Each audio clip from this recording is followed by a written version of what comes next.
오늘 우리에게 주시는 하나님 아버지의 말씀은 잠언 1장 29절에서 33절까지입니다. 잠언 1장 29절에서 33절까지 제가 봉독해 드리겠습니다. 이것은 너희가 깨닫기를 싫어하며 주님 경외하기를 즐거워하지 않으며 내 충고를 받아들이지 않으며 내 모든 책망을 업신여긴 탓이다. 그러므로 그런 사람은 제가 한 일의 열매를 먹으며 제 꾀에 배부를 것이다. 오수룩한 사람은 내게 등을 돌리고 살다가 자기를 죽이며 미련한 사람은 안일하게 살다가 자기를 멸망시키지만 오직 내 말을 듣는 사람은 안심하며 살겠고 재앙을 두려워하지 않고 평안히 살 것이다. 아멘. 오늘 새벽 기도회 그 자리에 참석하신 여러분들을 주님의 이름으로 환영하고 축복합니다. 우리가 이 잠언 말씀을 계속 나누는데요. 오늘도 이 말씀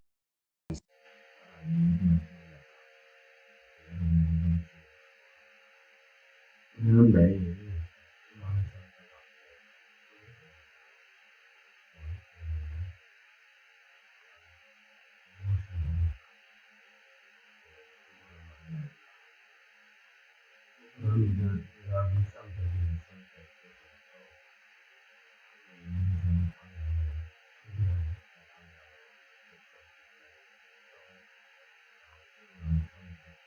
거기까지 우리는 마주하게 될 것입니다. 세상은 끊임없이 우리에게 더 빠르고 더 화려하고 더 편안한 길을 선택하라고 유혹을 합니다. 우리도 마찬가지예요. 그런 부분 앞에서 어떻게 할까 고민하고, 그런데 오늘 우리가 읽은 이 잠언 말씀은 전혀 다른 그 선택의 기준, 즉 생명의 길을 우리에게 제시합니다. 우리가 지금 1장 보면서 계속해서 이제 이 지혜를 의인화해서 지난번 우리가 말씀 나눴던 1장 20절에서 21절에 지혜가 우리의 붐비는 길거리에서 성문 어귀에서 광장에서 목소리를 높여서 사람들을 불렀습니다. 그런데 안타깝게도 사람들이 그 주님의 초청의 말씀에 외면을 했습니다. 그 외면한 그 결과가 얼마나 참혹한지, 또한 반대로 그 목소리에 귀를 기울이는 자가 누릴 복이 얼마나 영광스러운지를 선명하게 이제 오늘 말씀은 대조해서 보여줍니다. 오늘 이 말씀 속에서 우리가 진짜 깨닫기를 원합니다. 내가 들어야 될 말씀을 들어야 돼요. 29절과 30절을 먼저 보겠습니다. 이 지혜 초청을 사람들이 거부한 이유가 나와요. 거기 보면 이것은 너희가 깨닫기를 싫어하며 주님 경외하기를 즐거워하지 않으며 내 충고를 받아들이지 않으며 내 모든 책망을 업신여긴 탓이다. 어리석음, 여기서 말하는 어리석음이라는 것은 무슨 단순히 지능이 낮거나 배움이 부족하다 그 얘기를 하는 게 아니라 그것은 전적으로 태도를 지금 얘기하고 있습니다. 깨닫기를 싫어했다 이렇게 해요. 그리고 그 중심은 뭐냐면 주님을 경외하기를 즐거워하지 않는 마음이 굳게 자리 잡고 있습니다. 잠언 전체가 얘기하고 있는 게 뭐예요? 여호와를 경외하는 것이 지혜의 근본이다. 지식의 근본이다. 이 말씀을 하고 있는데, 그럼 반대로 뭐예요?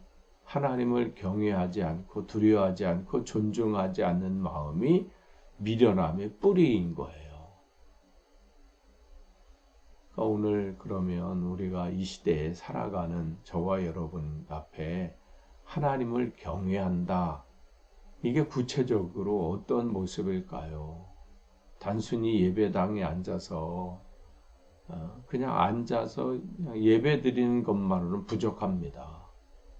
하나님을 경외한다는 것은 아무도 보지 않는 그 직장에서 중요한 결정을 내리는 순간에, 그리고 아무도 없는 그곳에서, 또한 혹은 늦은 밤 스마트폰을 보며 홀로 있는 그 은밀한 순간에 내 삶이 하나님을 의식하는 것, 그것이 진정한 경외입니다. 많은 상황 가운데 많은 사람이 있고 있는 게 아니라 은밀한 순간에, 중요한 결정을 내려야 하는 그 순간에 하나님을 의식하시는 것. 하나님 말씀이 내 욕망과 부딪힐 때 내 욕망과 내 고집을 절연히 꺾는 것. 이게 주님을 경외하는 겁니다. 미련한 사람들은 하나님의 충고를 잔소리로 들어요. 목사님이니까 또 저런 얘기한다. 이렇게 쉽게 생각을 하고, 책망을 또한 억압으로 업신여깁니다. 이 굳은 마음이 바로 멸망의 시작이에요. 하나님을 경외하지 않고 자기 뜻대로 산 사람들의 결말이 어떻습니까? 31절과 32절은 무서운 경고를 우리에게 하십니다. 그러므로 그런 사람은 제 간일의 열매를 먹으며 제 꾀에 배부를 것이다. 32절에 오스룩한 사람은 내게 등을 돌리고 살다가 자기를 죽이며 미련한 사람은 안일하게 살다가 자기를 멸망시키지만, 경고를 주셔요. 하나님께서 그에게 최적의 길을 인도하셔요. 최고의 길을 또 인도하셔요. 근데 우리가 내비게이션도 그럴 때가 있죠. 내가 아는 길이니까 그냥 내가 알아서 간다고 할 때 때로는 어떻게 돼요? 그 앞에 길이 그냥 확 막혀 있는 거예요. 그러면서 후회할 때가 있죠. 그냥 거기서 있을 걸. 아니면 그 길로 갈 걸. 내비게이션대로 따라갈 걸. 뭐 이런 생각을 하게 됩니다. 우리 영적인 생활도 마찬가지예요. 제 꾀에 배부른다 이렇게 하는 것은 자기 얄팍한 지혜로 인생을 통제하고 선택하고 또 그렇게 가보려고 하지만 결국 그 선택이 자기 올무가 되고 그 쓴 열매를 자기가 삼키게 된다는 뜻입니다. 32절에 특별히 안일하게 살다가, 이걸 우리가 주목해야 돼요. 여기서 안일함은 영적인 무감각에서 오는 거짓된 평안입니다. 어리석은 자들의 형통, 어떤 신학자들이 이것을 어리석은 자들의 형통이라 이렇게 얘기를 해요. 뭐예요? 여러분, 죄를 짓고 있는데, 하나님을 멀리하고 있는데도 일이 잘 되십니까? 통장에 잔고가 쌓이고 세상 사람들에게 박수를 받고 계십니까? 뭐 잘 나가는 것처럼 스스로 느끼고 그렇게 판단되십니까? 육적으로는 잘 되는데 세상적으로는 승승장구하는데 여러분이 영적으로 죽어가는 것, 이것이 위험한 형통입니다. 성경이 경고하는 가장 무서운 심판이자 이게 안일함이에요. 하나님의 책망하심, 하나님의 간섭하심, 또한 이러한 것이 없는 넓은 길은 결국은 낭떠러지로 향하게 되는 거예요. 그러나 오늘 말씀은 감사하게도 절망으로 끝나지 않아요. 생명의 길이 열려 있습니다. 33절을 보면 뭐라고 말씀하세요? 오직 내 말을 듣는 사람은 안심하며 살겠고 재앙을 두려워하지 않고 평안히 살 것이다. 이게 주님이 주시는 말씀이에요. 그러니까 주님께서는 우리에게 때로는 책망을 하시고 때로는 우리의 마음에 그 말씀이 부딪히기도 하지만 그 끝은 뭐냐면 결국은 우리를 제발 원래 길, 본래 길로 가서 내 인생이 복되기를 원하는, 우리 인생이 복되기를 원하시는 것이 하나님의 뜻이에요. 여기 지혜, 이 지혜의 목소리는 단순히 세상적인, 계속 말씀을 드려요. 세상적인 처세술이나 무슨 도덕적인 무슨 교훈, 그러한 책이 아닙니다. 여기서 계속해서 우리를 안타깝게 부르시고 초청하시고 돌이키라고 하시는 그 말씀은 우리를 위해서 십자가에서 죽으신, 우리를 살리시기 위해서 그 죽으신 예수 그리스도의 초청의 말씀입니다. 너는 거기서 돌아오라. 왜 계속 그 자리에 머물고 거기서 허우적거리고 안 되는 거 뻔히 알면서도 왜 그렇게 고집을 부리느냐? 그렇게 얄팍한 지식을, 지혜를 하고 편법을 쓰고 불법을 행하면서 지금은 잘 되는 것처럼 보이고 모든 것이 형통한 것처럼 보이고 풍요로운 것처럼 보이지만 그게 네가 망하는 길이고 내 자녀가 망하는 길이다. 그러니 이제라도 돌이켜라. 돌아오라. 아니 성경 전체가 계속해서 우리에게 말씀하시는 게 오라. 이사야서도 마찬가지잖아요. 오라. 우리가 좀 얘기 좀 하자. 변론하자. 얘기 좀 하자. 그 얘기는 뭐냐면 돌이키라는 거예요. 돌이키라는 거예요. 주님의 간절한 예수 그리스도의 우리를 살리기 위해서는 초청의 말씀이에요. 내 고집을 내려놓고 예수 그리스도 십자가의 복음을 기울이는 사람, 그분의 책망을 달게 받는 사람, 그 사람에 주시는 주님의 두 가지 축복이 있습니다. 첫째는 뭐예요? 오늘 말씀 33절에 안심하며 살게 될 것이다.